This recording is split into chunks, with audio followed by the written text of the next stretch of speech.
Welcome back to our channel. तो उम्मीद है कि आप सब खैरियत से होंगे। आज इस वीडियो पे मैं रिएक्ट करने जा रही हूँ बेसिकली सर आरजे रौनक की एक वीडियो है और वीडियो का टाइटल है ज्ञानवापी कंट्रोवर्सी एक्सप्लेन। तो बेसिकली हमें जो भी सारा कंट्रोवर्शियल ओपिनियंस देखने को मिल रहे थे लोगों के, वो इस चीज़ को एक्सप्लेन करेंगे इस सारी वीडियो में। और अगर इससे पहले बात की जाए कि इससे पहले हम राम मंदिर कंट्रोवर्सीज़ पे भी रिएक्ट कर चुके हैं, जो कि 500 ईयर्स से एक इशू चलता आ रहा था और फाइनली वो रिजॉल्व हो चुका है और हमने काफ़ी डिटेल में उस चीज़ के बारे में बात की और सारा लोगों का हमें उस हवाले से जो है वो पॉइंट ऑफ व्यू देखने को मिला।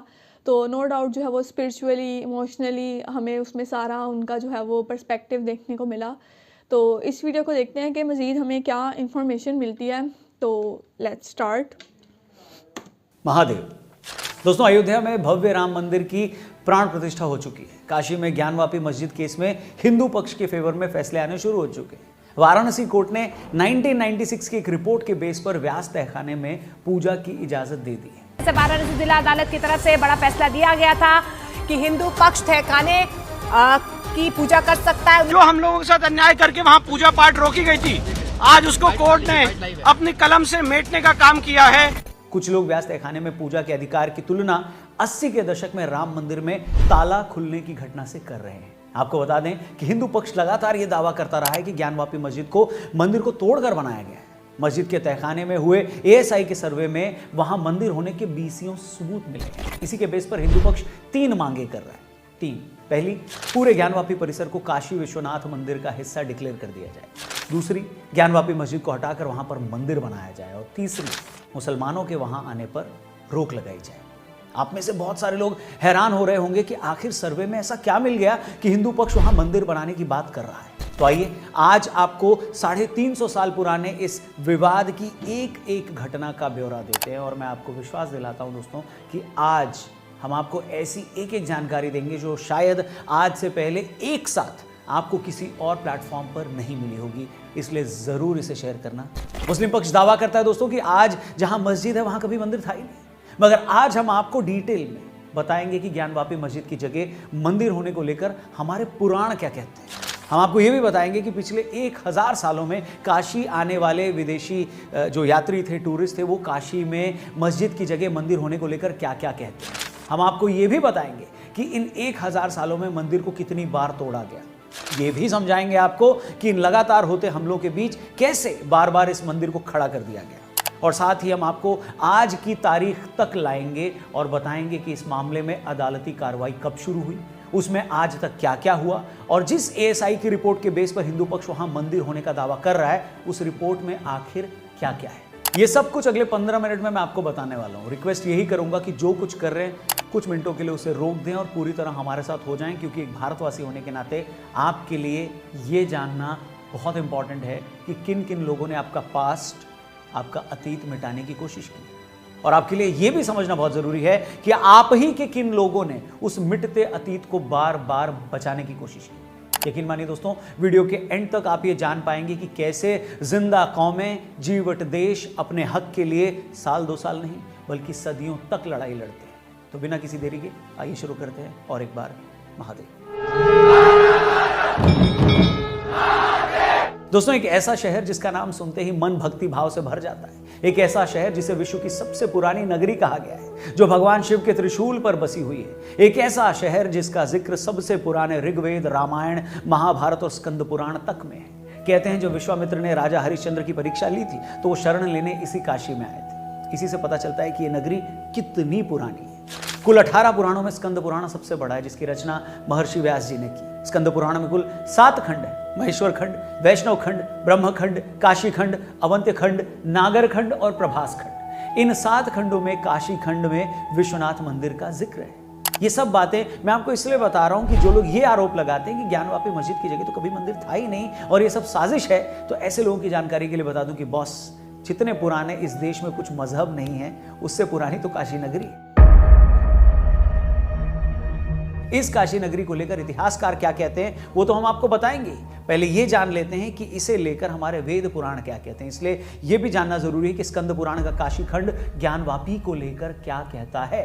वो स्कंद पुराण जिसके बारे में कहा जाता है कि वो 5वीं से 8वीं शताब्दी के बीच का। तो इन्हीं काशी खंड के 34वें अध्याय में 36, 37, 38 एवं 39वां श्लोक ज्ञानवापी के महात्म पर है।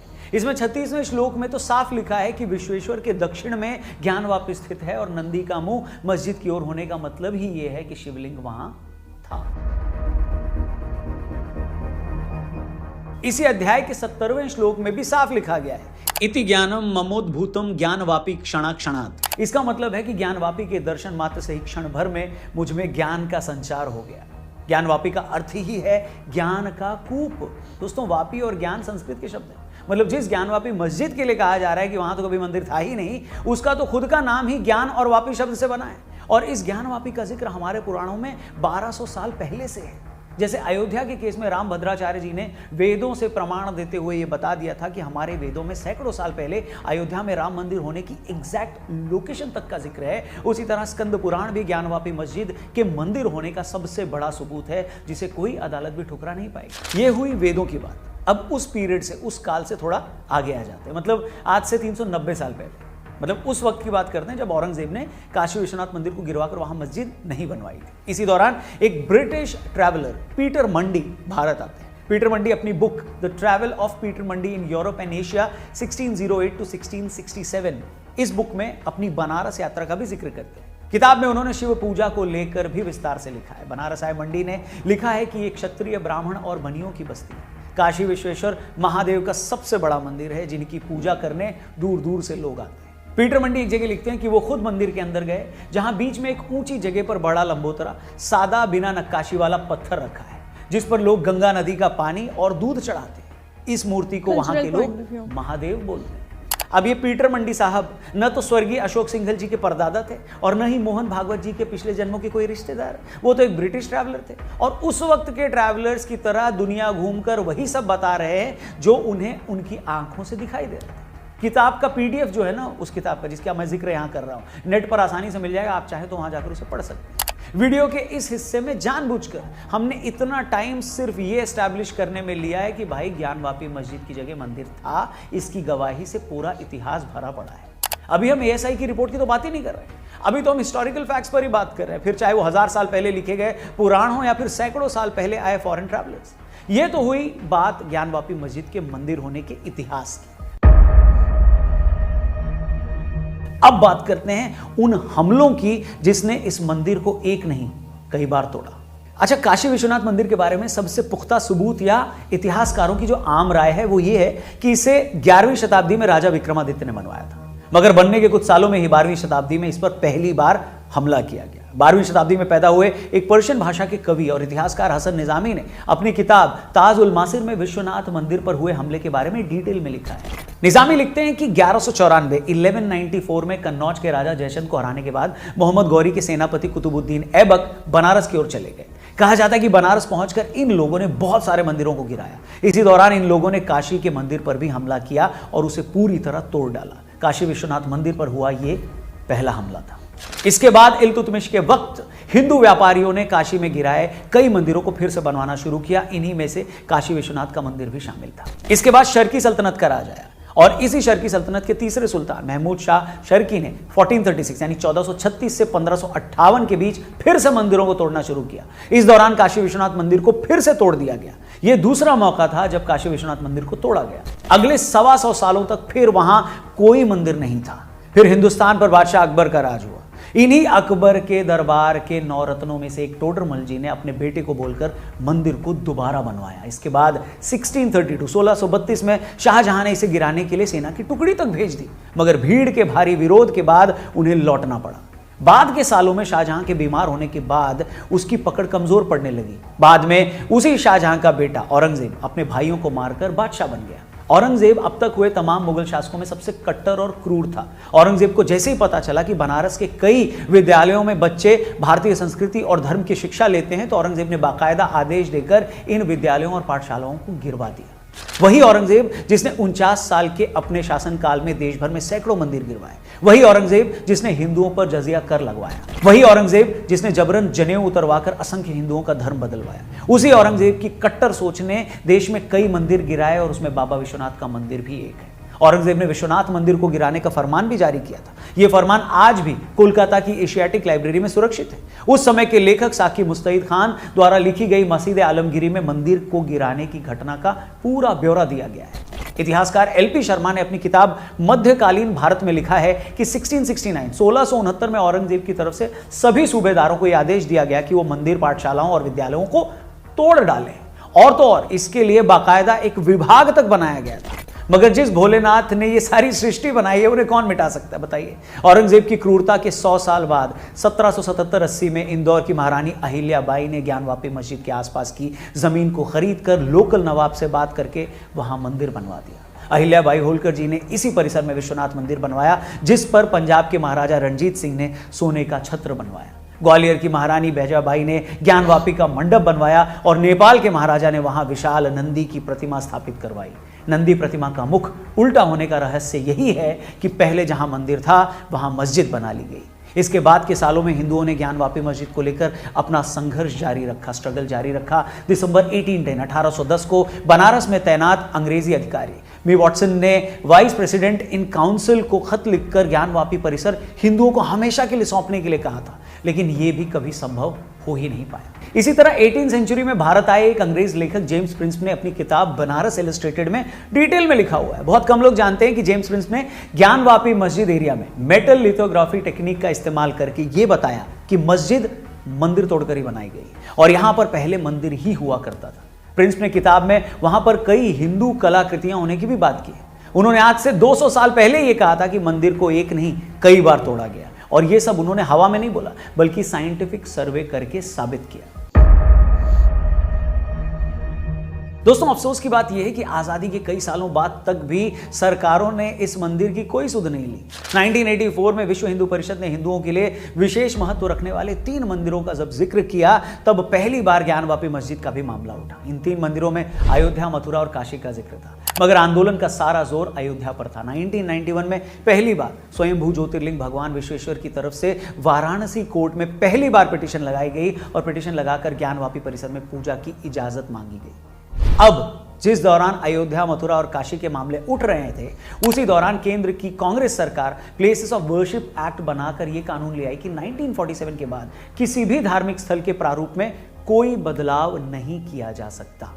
1998 में यह मामला जब बनारस की सिविल कोर्ट पहुंचा तो मुस्लिम पक्ष हाई कोर्ट चला गया। उसने कहा कि इस तरह के मामलों पर सुनवाई प्लेसेस ऑफ वर्शिप एक्ट का उल्लंघन है, जिसके बाद हाई कोर्ट ने सिविल कोर्ट से सुनवाई पर रोक लगा दी। इसके बाद अगले 22 सालों तक मामले पर कुछ सुनवाई ही नहीं हुई। क्या आप यकीन कर सकते हैं कि जो मामला तकरीबन 350 साल पुराना है, उस मामले में सिर्फ 4-5 साल पहले तक कोई हरकत ही नहीं हुई थी। मगर साल 2019 में भगवान विश्वेश्वर जी की ओर से विजय शंकर रस्तोगी ने वाराणसी जिला अदालत में याचिका लगाई। याचिका में उन्होंने पूरे ज्ञानवापी परिसर का ASI सर्वे करवाने की मांग की, मगर 2020 में इलाहाबाद हाई कोर्ट ने सिविल कोर्ट की कार्रवाई पर रोक लगा दी, जिसके जवाब में रस्तोगी फिर से निचली अदालत में चले गए। अप्रैल 2021 में हाई कोर्ट की रोक के बावजूद वाराणसी जिला कोर्ट ने मामला दोबारा खोल दिया और मस्जिद के सर्वे की इजाजत दे दी। इसके बाद मुस्लिम पक्ष फिर से हाई कोर्ट चला गया और हाई कोर्ट ने फिर से सिविल कोर्ट की कार्रवाई पर रोक लगाई। इसके बाद अगस्त 2021 में 5 महिलाओं ने सिविल जज के सामने याचिका लगाकर श्रृंगार गौरी मंदिर में रोजाना पूजा करने की इजाजत मांगी। इसके बाद अप्रैल 2022 में सिविल कोर्ट ने ज्ञानवापी मस्जिद का सर्वे करने और वीडियोग्राफी करने के आदेश दे दिए। इस पर फिर मुस्लिम पक्ष की तरफ से हाई कोर्ट में याचिका लगाई गई, मगर इस बार उनकी याचिका खारिज हो गई। इसके बाद के पिछले 2 सालों में हिंदू पक्ष ने सेशन कोर्ट से विवादित जगह को सील करने को कहा। इसके बाद सुप्रीम कोर्ट ने मस्जिद के अंदर वहां जहां शिवलिंग मिला था उस जगह को सुरक्षित करने का आदेश दे दिया। सितंबर 2022 में 5 महिलाओं की उस अर्जी को भी कबूल कर लिया गया जो कि मस्जिद परिसर में देवी देवताओं की पूजा करने की मांग कर रही थी। इसके बाद 2023 में जिला जज डॉक्टर अजय कृष्ण ने सील वजूखाने को छोड़कर पूरे ज्ञानवापी परिसर के सर्वे के आदेश दे दिए। इसी सर्वे का काम अब पूरा हो चुका है।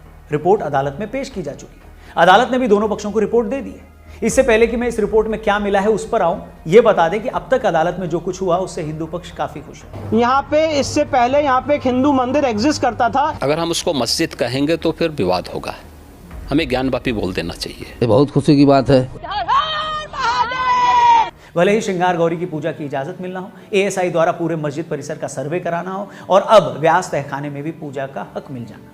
हिंदू पक्ष का दावा है कि सर्वे रिपोर्ट में मिले तथ्य इतने साफ हैं कि वो चिल्ला चिल्ला कर मस्जिद की जगह मंदिर होने का दावा कर रहे हैं और अयोध्या की तरह यहां भी जीत उन्हीं की होगी। एएसआई के सर्वे में ऐसे सबूत मिले हैं जो किसी की भी बोलती बंद करने के लिए काफी हैं। आपको बता दें कि 100 दिनों तक चले इस सर्वे में 321 ऐसे सबूत मिले हैं जिनमें शिवलिंग, हनुमान जी, कृष्ण जी और विष्णु भगवान की मूर्तियां मिली हैं। रिपोर्ट में साफ लिखा गया है कि 17वीं शताब्दी में जब औरंगजेब का शासन था तो उस वक्त ज्ञानवापी के स्ट्रक्चर को तोड़ा गया, कुछ हिस्सों को मॉडिफाई किया गया, यहां तक कि मस्जिद के अंदर मंदिर के कई हिस्सों को प्लास्टर और चूने से छिपाया गया।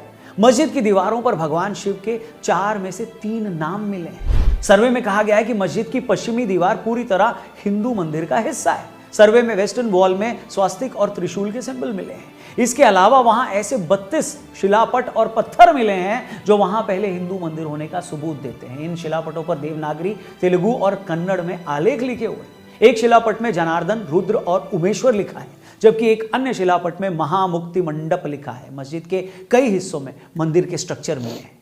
इसके अलावा परिसर में से खंडित शिवलिंग मिला है, नंदी की खंडित मूर्ति मिली है, एक गदा का सिर मिला है, मिश्रित धातु से बनी सजावटी मछली मिली है, एक घोड़े की नाल मिली है, टेराकोटा से बनी एक खंडित मानव आकृति भी मिली है। ऐसे कम से कम 20 और सबूत मिले हैं जिसके बारे में हम आपको डिटेल में बता सकते हैं। मगर हैरानी की बात यह है कि रिपोर्ट में इस बारे में विस्तार से बताया गया है कि कैसे मस्जिद परिसर के अंदर हिंदू आकृतियों और चिन्हों को छिपाने, मिटाने या उन्हें खराब करने की लगातार कोशिश की गई है। दोस्तों, इन तमाम सबूतों पर अगर यकीन करें, ऐतिहासिक प्रमाणों पर जाएं, पुराणों में लिखी बातों को सबूत माने, तो इस बात में रत्ती भर भी शक नहीं है कि अयोध्या की तरह ज्ञानवापी मामले में भी फैसला हिंदुओं के पक्ष में ही आएगा। हकीकत तो यह है कि ज्ञानवापी केस में मिले सबूत कहीं ज्यादा है। बस देखना यह होगा कि क्या अदालत 1991 के प्लेसेस ऑफ वर्शिप एक्ट को मानते हुए इस मामले को एंटरटेन करती है या नहीं। वैसे इस बारे में बहुत सारे कानून के जानकार कहते हैं कि प्लेसेस ऑफ वर्शिप एक्ट के सेक्शन 4 के सब सेक्शन 3 में क्लियरली लिखा गया है कि जो भी प्राचीन और ऐतिहासिक जगहें हैं उन पर यह कानून लागू नहीं होता है। इस हिसाब से कोई भी निर्माण अगर 100 साल पुराना है तो वो एंशिएंट साइट्स माना जाएगा। एक्सपर्ट्स का कहना है कि अगर अदालत एंशिएंट साइट की इस परिभाषा से सहमत हो जाती है तो काशी और मथुरा के मंदिरों पर यह कानून लागू नहीं होगा। तो दोस्तों, ये था काशी विश्वनाथ मंदिर और ज्ञानवापी मस्जिद से जुड़ा सैकड़ों सालों का इतिहास, जहां हमने कोशिश करी कि आपको पुराणों से लेकर इतिहासकारों तक सबके ब्यौरे देकर बताएं कि आखिर ज्ञानवापी का अतीत क्या था। हमने आपको मामले की सारी कानूनी लड़ाई के बारे में भी बताया और एएसआई सर्वे की रिपोर्ट में मिले सबूत भी दिखाए। अब फैसला क्या होगा ये तो वक्त ही बताएगा, मगर इतना जरूर कहूंगा दोस्तों कि चाहे अयोध्या हो या काशी, क्या आपने नोट किया कि दोनों ही मामलों में इन जगहों को कई बार उजाड़ा गया। काशी के मंदिर को 3-3 बार तोड़ा गया, मगर हिंदू समाज ने कभी हार नहीं मानी। भले ही इस लंबी लड़ाई में सालों का इंतजार करना पड़ा, मगर यह लड़ाई कभी रुकी नहीं। राजा विक्रमादित्य के मंदिर बनवाने से लेकर टोडरमल तक, रानी अहिल्याबाई होलकर के इसे फिर बनवाने से लेकर आज की तारीख तक न जाने कितनी बार मंदिर ढहाया गया। ऐसे कितने ही लोगों को तो हम जानते ही नहीं हैं जिन्होंने इन सालों में इतनी लड़ाइयां लड़ी और अपनी जानें गंवाई, लेकिन ईश्वर के सम्मान में उन्होंने कभी हार नहीं मानी। औरंगजेब ने मंदिर तोड़कर जब मस्जिद बनवाई तो उसने जानबूझकर एक दीवार मंदिर की ही रहने दी ताकि काशी आने वाले लोग जान पाएं कि वो लोग दूसरे धर्मों के साथ कैसा सलूक करते हैं। मगर खुशी है कि इस दहशत और क्रूरता के आगे सनातन ने कभी हार नहीं मानी। दोस्तों, आजादी के बाद सोमनाथ मंदिर को जब फिर से बनाया गया तो देश के पहले राष्ट्रपति डॉक्टर राजेंद्र प्रसाद जी ने कहा था कि सृजन की शक्ति हमेशा विध्वंस की शक्ति से बड़ी होती है। वो तोड़ते रहे, हम बनाते रहे। वो तोड़ तोड़ कर अपने कर्मों के साथ टूटते चले गए और हम आज भी हर हर महादेव के नारे लगाए जा रहे हैं। उम्मीद करते हैं अयोध्या की तरह काशी में भी इस देश की जनता को इंसाफ मिलेगा और अगर ऐसा हुआ तो ये सैकड़ों सालों के हक की लड़ाई का एक सुखद अंजाम होगा। अगर ऐसा हुआ तो ये हमारे उन पूर्वजों के साथ भी न्याय होगा जो इस लड़ाई का अंजाम देखे बिना ही एक गहरी टीस के साथ इस दुनिया से चले गए। प्रभु उनकी आत्मा को शांति दे। उम्मीद करते हैं आपको काशी और ज्ञानवापी विवाद पर हमारी ये वीडियो पसंद आई। अगर ये वीडियो अच्छी लगी हो या इसमें दी गई इन्फॉर्मेशन आपको सही लगी हो तो प्लीज़ इस वीडियो को ज़्यादा से ज़्यादा लोगों तक शेयर ज़रूर। सारी वीडियो में सर आरजे रौनक ने लॉ इन्फोर्समेंट के रूल्स के मुताबिक, इसके अलावा एएसआई रिपोर्ट्स के मुताबिक और फर्दर जो है वो हिस्टोरिकल जो फैक्ट्स हैं उनके मुताबिक हर चीज़ को जो है वो काफ़ी ज़्यादा डिटेल में और अच्छे तरीके से एक्सप्लेन किया। तो सबसे पहले अगर बात कर ली जाए जो भी कंट्रोवर्सीज़ हमें देखने को मिल रही हैं उसमें जैसे कि उन्होंने एक्सप्लेन किया कि उस इन चीज़ों पर जो है वो सबूत के साथ बात की गई और इसके लिहाज से उन्होंने 32 स्टोन्स को एज़ आ जो है वो जो उनको मिले हैं वहाँ से उसको जो है वो एज़ आ अपना सबूत के तौर पर पेश किया। और अगर फर्दर हम इस चीज़ में चले जाएंगे, अगर हम रिलेशंस की बात करें डिफरेंट, तो मेरा ख़्याल से कि जो भी जितने भी रिलीजन्स हैं ये वाली चीज़ बाद में आती है और इससे पहले ये चीज़ आती है कि आप सब जो है या हम सब जो हैं वो एक इंसान हैं। तो इंसानियत वाली चीज़ जो है वो सबसे ज़्यादा मैटर करती है, बजाय इसके कि आप किस मज़हब से ताल्लुक़ रखते हैं, ये चीज़ बाद में आती है। तो जिस तरह से उन्होंने इस वीडियो में भी एक्सप्लेन किया कि अगर हमने जो है वो अपने रिलीजियस रिलेशंस हैं या फिर कल्चरल रिलेशंस हैं या जो भी एक रिलेशंस होते हैं किसी भी लोगों के दरमियान, तो वो इस चीज़ पर नहीं बेस करने चाहिए बल्कि वो एक ह्यूमैनिटी वाली चीज़ पर बेस करने चाहिए। और हमें हर मज़हब की, चाहे वो जिस भी रिलीजन से ताल्लुक़ रखते हो, हमें उनकी रिस्पेक्ट करनी चाहिए, बजाय इसके कि हम जो है वो एज़ आ कन्फ्लिक्ट वाली सिचुएशन हमें देखने को मिले। और जो उन्होंने बात की कि फ़ोर्सफुल तरीके से चीज़ों पे या वायलेंस का यूज़ करके जो चीज़ों को करना, तो इस चीज़ पे मैं भी एग्री करती हूँ कि हमने अगर किसी इंसान को अपने मुल्क के बारे में या अपने रिलीजन के बारे में एक अच्छा पर्सपेक्टिव पेश करना भी है तो हमें वायलेंस वाली चीज़ बिल्कुल भी जो है वो यूज़ नहीं करनी चाहिए। अगर जो है वो हम इन चीज़ों के ज़रिए अपना जो है वो एक इमेज शो करने की कोशिश करेंगे तो वो एक नेगेटिव चीज़ जाएगी। और एक इंसान जो हमारे मुल्क या मज़हब के बारे में अच्छी चीज़ भी सोचने की कोशिश करेगा तो वो, मेरा नहीं ख्याल कि वो इस चीज़ के बारे में सोच सकेंगे, क्योंकि अगर आप इस तरह का इमेज देंगे तो बजाय इसके कि जो है वो वायलेंस या फिर फोर्सफुल रिलेशंस को जो है वो प्रमोट किया जाए, इसकी बजाय आपको पीसफुल रिलेशंस को जो है वो प्रमोट किया जाना चाहिए कि लोग आपके इखलाक के ज़रिए या आपके बिहेवियर के ज़रिए इस कदर इम्प्रेस हों कि वो ख़ुद आपकी तरफ जो है वो अट्रैक्ट हों या इस आपके मज़हब की तरफ या आपके मुल्क की बिहेवियर की तरफ के लोग आपको ख़ुद जो है वो इस चीज़ पे एग्री करने पर मजबूर हो जाएं।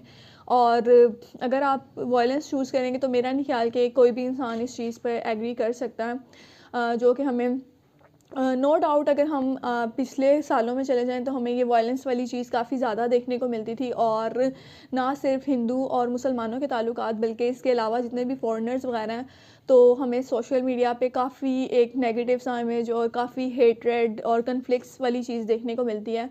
और जिस तरह से अब मैं ख़ुद भी पर्सनली जो है वो इस चीज़ को काफ़ी ज़्यादा देख चुकी हूँ, ना सिर्फ पाकिस्तानियों के ज़रिए बल्कि दूसरे ममालिक के लोगों के ज़रिए कि इंडिया में किस तरीके से चीज़ों पे काम किया जा रहा है या दूसरे मज़ाहिब से रखने वाले लोग वहाँ पे किस तरह से ज़िंदगी गुजार रहे हैं। तो वो काफ़ी हमें जो है वो डिफरेंट एक पर्सपेक्टिव और सारी डिफरेंट सिचुएशन देखने को मिलती है। तो इससे हम आइडिया लगा सकते हैं कि एज़ आ एक पॉलिटिकली पॉइंट ऑफ व्यू और जो एक जनरल या हकीकत में चीज़ें हैं वो उनमें एक ह्यूज डिफरेंस है। तो ये चीज़ बहुत ज़्यादा मैटर करती है कि आप जो है वो किसी भी चीज़ को जस्ट इधर उधर से सुन के या फिर जस्ट जो है वो उसके बारे में जो लोग बातें कर रहे हैं उस पर आप देख के किसी भी चीज़ को जज नहीं कर सकते या उसके बारे में अपनी राय कायम नहीं कर सकते, क्योंकि ऑब्वियसली जब आप ख़ुद से चीज़ों को ऑब्ज़र्व करते हैं और ख़ुद से चीज़ों के बारे में जानते हैं तो आपको काफ़ी ज़्यादा डिफरेंस देखने को मिलता है चीज़ों को।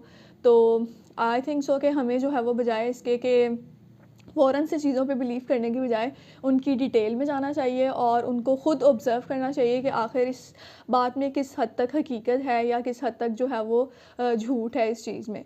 तो बाकी ये है कि ये जो भी कंट्रोवर्सी है, होप सो ये जो है वो रिज़ॉल्व हो जाए और हमें मज़ीद पीसफुल इन्वायरमेंट देखने को मिले सारा मुसलमान और हिंदुओं के दरमियान, ना सिर्फ मुसलमान और हिंदुओं के दरमियान बल्कि बाकी ममालिक के साथ भी जितने भी ताल्लुकात हैं वो एज़ अ पीसफुल रिलेशंस की सेंस में देखने को मिलें।